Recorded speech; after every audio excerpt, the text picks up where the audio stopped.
Now, so I've been gone for a little, right? But welcome me back, right? So I've been gone for a little, and you know, I had uploaded a video explaining what actually was going on, right? So yeah, I just took it off because for you know, I don't want nobody on my business. Now I did get a couple of views, but that's about it, right? So I caught up into a couple of things in life, right, that were driving me nuts, like, to be honest. For me, not in a way that I was gonna hurt myself, but you know, I caught up and I feel great, thank God, right? Now, here's the thing, right? So I'm starting a Act 235 class, right, which is, you know, behind firearms, and I'm, you know, I want to see if I could push out content on that. I doubt it, and I haven't seen no type of content, but I'm gonna push out, you know, I mean, I'm gonna thrive towards getting that, right? Because I do want to be armed security as far, right? And right, so I was thinking like, oh, I should do security with my 10 mil, right? But hear me out. Here's the thing about the 10 mil, right? Now, this is my Springfield XDM Elite, right? Chambered in 10 millimeter, right? Number one, the firearm is too big, too heavy, right? At least for a person like me. Number two, it's a 10 millimeter. Not everybody can control that recoil, right? Number three, right? Yeah, I think those are the main two, right? But hear me out, right? I wouldn't recommend this firearm for, to be honest, right? To no first time gun owner, I wouldn't recommend this firearm. Like, as a beginner gun, no. Feel me? Now, is it my everyday carry? Yes, it's my everyday carry. Full size, really comfortable, right? Really special. Hold it deep in my heart. I love it, right? All the way around, right? But I was like, I don't know. Like, I feel like I need something with more, like, aftermarket support. I feel like I need something more, you know, 9 millimeters. You know what I mean? I feel like I need something, you know, a little bit more compact compared to this, because this is like, instead of full size, is like extra large. Right? And then I was like, you know, I started looking into a couple guns, right? My friends started telling me, no, go Glock. I don't want to go Glock. For me, I don't want to go Glock. A lot of people telling me, well, stay with the Canik. I'm like, I don't want to go Canik, for real. So, you know what? I was going to buy extra mags for this one, but I went to the store, right? I came across a wonderful firearm that I've talked bad about, and I've also talked good about, right? Because it's like, it gets both type of reviews, right?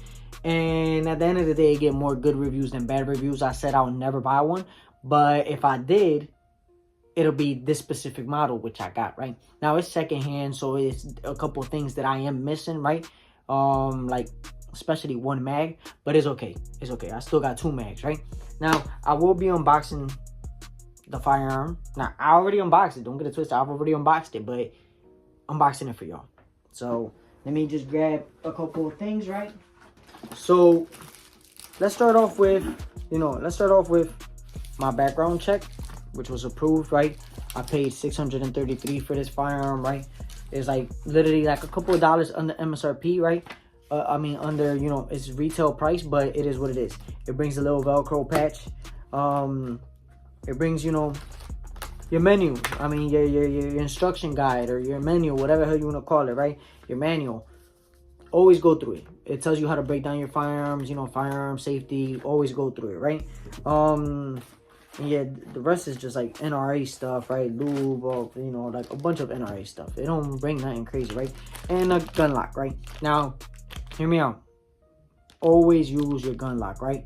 Why I say always use your gun lock? Because not so long ago, we had a situation here in my city where an irresponsible idiot left his firearm, and a 7-year-old girl accidentally, you know, herself. And, you know, my condolences go out to his family and all that. I'm not going to say no names. I'm not going to put them on the spot. It was just sad because she was 7. For me, and the whole city really felt it. My condolences to y'all, right? But, right, here we got the box. I ain't going to show y'all much. Not as flashy as the Canik. Not as crazy as, like, this is all it brought. Just foam paddings. Like, not even cutouts or, like, little tools or... You know what I mean? Like, just foam padding. Like, I ain't like that, bro. Like, y'all really let me down. Like I was over here thinking, like, oh, this gun must be worth, like, $700 for a reason. Feel me? But I guess it's just for, like, 2 mags or whatever. Now, like I said, it's secondhand, so I might be missing a couple things. It did bring a 17-round magazine.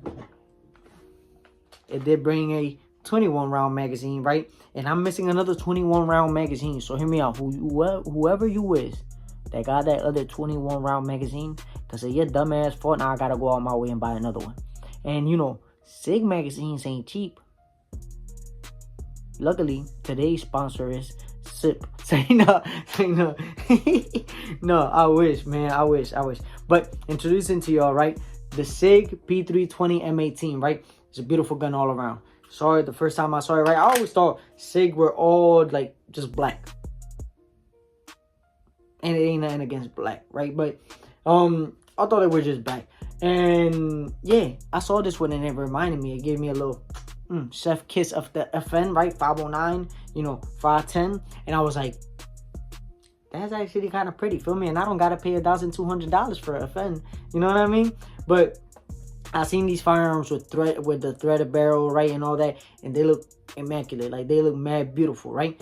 As you can see, right, let's start breaking it down. As you can see, we got ambidextrous safety. Ambidextrous meaning both sides, right? Hopefully I'm using it right. Hopefully I'm saying it right. Both sides, right? We got ambidextrous slide catch right here and right here for you good left-handed and right-handed people, right? We got, you know, your mag release right here, and I think it's inswappable to the other side, because you see this side you don't really get the mag release, but then this side you do. The most wonderful thing about this firearm is that you could change everything on this firearm, right, and still keep your serial number, because your serial number will basically be within your interior components. Yeah, you saw how I break that down? And within your interior components, right? Now here we got your, you know, your regular 3-dotted sights, right? You know, we nowadays we're like getting at all our firearms with 3-dotted sights. You got a little plate right here. Guess what? Because it's you got your little plate here. Guess what? Right? It's optic ready, baby. What? Like what? Right?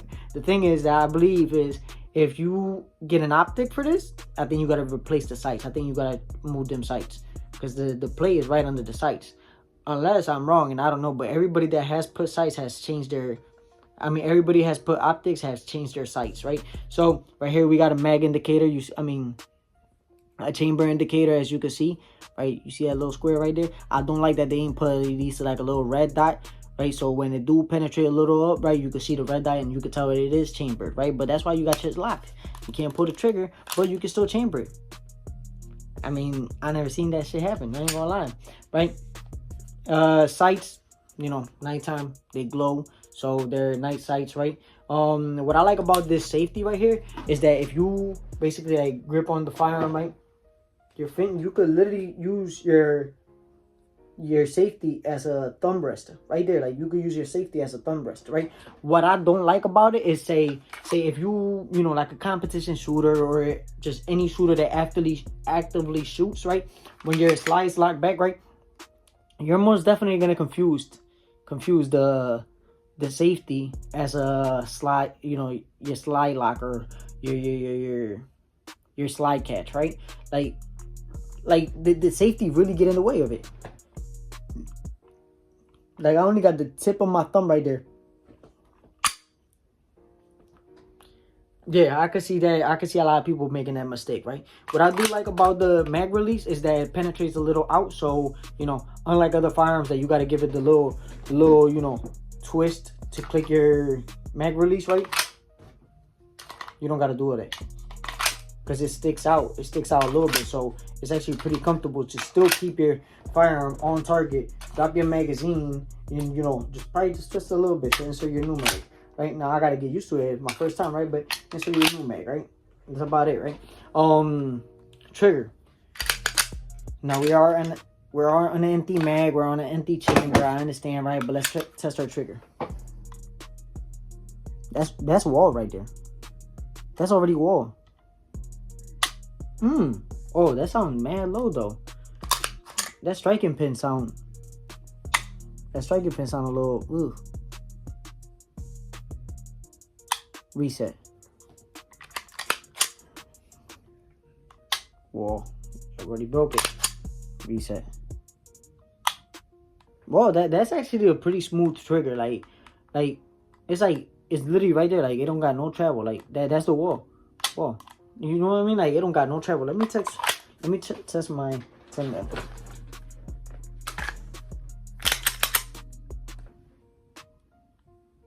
got a little bit more travel than the SIG. Got a little bit more travel, but you know, two different category of firearms. Yeah. Grip texture wise, I don't like it. Like, it's really smooth, but grip tape is on the way. I would love to get a little Olight for it, like the same color, you know, like to color match it. But besides that, this is my duty gun. What y'all think about the new, like if I finish my 235, which I will, what you think of this as my duty gun? I mean, I like it. I like it all the way around. I feel like it's different compared to everybody just carrying a fucking Glock 17. But I mean, if it worked and it ain't broke, why fix it? You know what I mean? But let me know what y'all think. Do y'all think it's a nice pickup for the price? Like, do you think SIGs should be costing, you know, $550 instead of like the $700 that they do cost? Or do you think, you know, $700 for a SIG is worth it because it literally brings the same thing that Glocks bring, which is absolutely nothing. Which is absolutely nothing, you know what I mean? But I don't know, I just can't wait to shoot it. I can't wait to pimp it out. Oh, this feel like plastic. Like, I think this is plastic. Like, this ain't polymer, like, at all. That ain't polymer. That ain't polymer. This is polymer. That's polymer. Gun on gun action, right? But I don't know. Let me know what you think. Like, should I have kept my 10 mil? Should I have kept my 10 mil or my new SIG M18, right, as my duty gun? Like, which one should be the gun I should practice with more? I haven't shot the SIG yet, though. I haven't shot the SIG, but I would love to. Let me know that in the comments below.